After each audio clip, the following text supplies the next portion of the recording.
Far across the stormy moors, where thunder never rests and shadows dance across the walls, there stands a castle, long forgotten by time.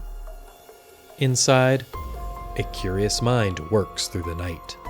A scientist, brilliant but strange, on the edge of discovery or madness.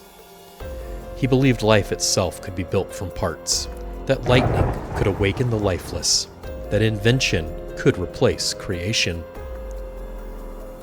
At last, after all these nights, my creature shall open its eyes. Upon the table lay a figure, neither man nor machine, a patchwork of parts, silent and still. Could such a thing truly be alive? Now, live, my creation! Electric light flashed from every corner. The air was thick with the hum of power, and something unseen began to stir. Yes, the current is working. He had dreamed of this moment, when the dull yellow eye of his creature would open, and life would answer his call. It's alive! But in that moment, the inventor realized creating life was only the beginning. Controlling it would be another story. That was quite the experiment. Let's take a look at how our Frankenstein Lab actually works. I'm going to show you how the motors, sensors, and gears all work together to bring this spooky scene to life. Before we explain our build directions and our code for how our Frankenstein Lab works, I want to tell you about the challenge that inspired this. Can you build a spooky scene using your LEGO Robotics kit? I want to see a scene that uses motors to make something move, that displays information on the hub, and that uses a sensor to get the whole scene started. Come up with a spooky story you can tell using your Spike Robotics kit. This spooky scene has a few major parts that we had to come up with a way to build.